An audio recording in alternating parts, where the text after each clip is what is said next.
എൻ്റെ ജീവിതത്തിൽ നിന്നും എന്ത് തരത്തിലുള്ള പുളിപ്പാണ് ഞാൻ മാറ്റി വെക്കേണ്ടത്?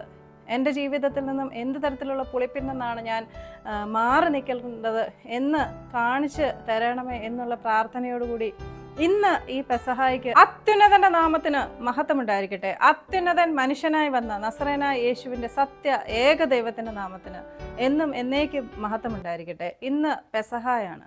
സാധാരണയായിട്ട് നമ്മുടെ എല്ലാവരുടെയും വീട്ടിൽ പെസഹ ദിവസം ഉണ്ടാക്കുന്നതാണ് പെസഹ അപ്പം. ഒട്ടുമിക്ക പേരും പെസഹ അപ്പം ഉണ്ടാക്കുന്നു, ഭക്ഷിക്കുന്നു. ഇന്ന് ഈ പെസഹ അപ്പത്തിൻ്റെ സ്പിരിച്വൽ സിഗ്നിഫിക്കൻസിനെ കുറിച്ച് പറഞ്ഞ് മനസ്സിലാക്കി തരാൻ ഞാൻ ആഗ്രഹിക്കുന്നു. പെസഹ അപ്പം എന്ന് പറഞ്ഞാൽ അൺലെവൻഡ് ബ്രെഡ്, പുളിപ്പ് ഇല്ലാതെയുള്ള അപ്പം. യേശു തൻ്റെ അവസാനത്തെ അത്താഴത്തിന് കൈകളിൽ അപ്പമെടുത്ത് വാഴ്ത്തി മുറിച്ചുകൊണ്ട് പറഞ്ഞു, ഇത് എൻ്റെ ശരീരം, വാങ്ങി ഭക്ഷിക്കുക. യേശു തൻ്റെ കൈകൾ കൊണ്ട് മുറിച്ച് ശിഷ്യന്മാർക്ക് കൊടുത്ത ആ അപ്പം പുളിപ്പില്ലാത്ത അപ്പമായിരുന്നു. കാരണം അത് യഹൂദന്മാരുടെ പെസഹ ആചരിക്കുകയായിരുന്നു യേശു അന്ന്. അതുകൊണ്ട് തന്നെ അത് പുളിപ്പില്ലാത്ത അൺലെവൻഡ് ബ്രെഡായിരുന്നു. എന്താണ് ഈ പുളിപ്പില്ലാത്ത അൺലെവൻഡ് ബ്രെഡിൻ്റെ പ്രസക്തി? പുളിപ്പില്ലാത്ത അപ്പം, പെസഹ അപ്പം എന്ന് നമ്മൾ പറയുന്നതിന് എബ്രായർ മത്സ എന്ന് പറയുന്നു. ഈ ഒരു പെസഹ അപ്പം ഭക്ഷിക്കണം എന്ന് ആദ്യം പറയുന്നത് ഇസ്രായേൽ മക്കൾ ഈജിപ്തിൽ നിന്നും പലായനം ചെയ്യാൻ പുറപ്പെട്ട ആ ദിവസമാണ്. യഹോവ അവരോട് പറയുന്നു, കുഞ്ഞാടിനെ അറുത്ത് അതിനെ ഭക്ഷിക്കണം, അതിൻ്റെ രക്തം വാതിൽപ്പടികളിലും കട്ടളപ്പടിയിലും തേക്കണം എന്ന് പറയുന്നതിൻ്റെ കൂടെ തന്നെ മറ്റൊരു വളരെ പ്രാധാന്യമുള്ള കാര്യം ഇസ്രായേൽ മക്കളോട് കൽപ്പിക്കുന്നു. അതാണ് പുളിപ്പില്ലാത്ത അപ്പം കഴിക്കണം എന്നുള്ളത്. ഇതിന് വളരെ പ്രാധാന്യം അർഹിക്കുന്നതാണ്. ഈ പുളിപ്പില്ലാത്ത അപ്പത്തിനെക്കുറിച്ച് കർശനമായ നിയമവുമാണ് യഹോവ മോശയ്ക്ക് കൊടുക്കുന്നത്.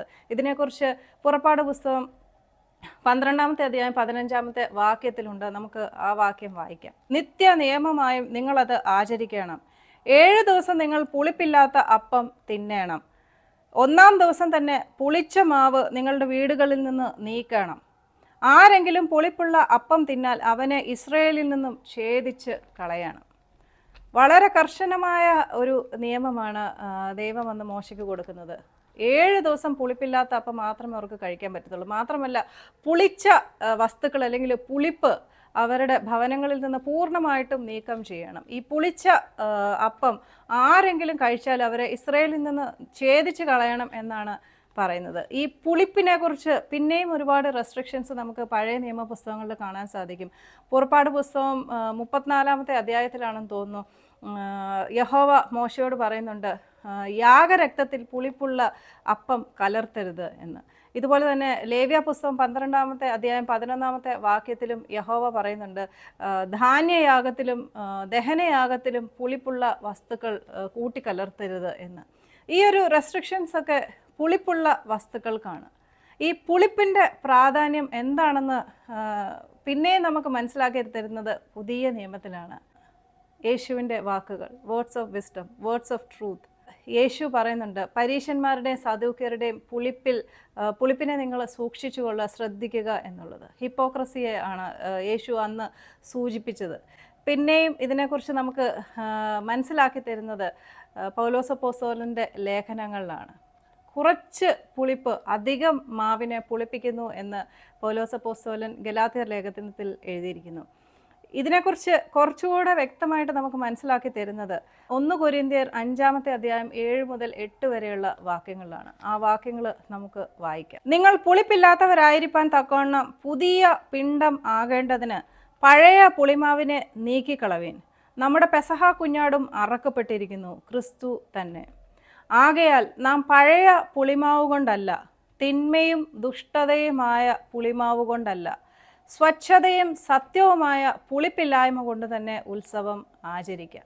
ഈ വായിച്ചു കേട്ട വാക്യത്തിൽ നമ്മൾ കാണുന്നത് പഴയ പുളിമാവ് നമ്മളിൽ നിന്നും നീക്കം ചെയ്യണം എന്നാണ്. ഈ പഴയ പുളിമാവ് എന്താണെന്നുള്ളതും പൗലോസ് അപ്പോസ്തലൻ വ്യക്തമാക്കി തരുന്നുണ്ട്. തിന്മയും ദുർനടപ്പും ദുഷ്കാര്യവുമാണ് പുളിച്ച പുളിമാവ് കൊണ്ട് അർത്ഥമാക്കുന്നത് എന്ന് ഈ വാക്യത്തിൽ നമ്മൾ കാണുന്നു.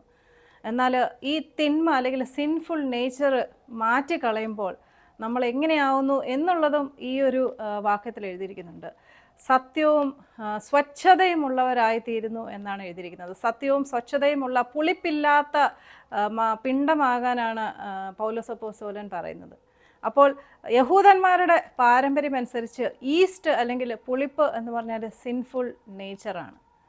ഈ കാര്യം മനസ്സിലാക്കുമ്പോഴാണ് യേശു തൻ്റെ അവസാനത്തെ അത്താഴത്തിൻ്റെ അന്ന് അപ്പമെടുത്ത് വാഴ്ത്തി മുറിച്ചുകൊണ്ട് ശിഷ്യന്മാരോട് പറയുന്നു, ഇത് എൻ്റെ ശരീരം, വാങ്ങി ഭക്ഷിപ്പീൻ.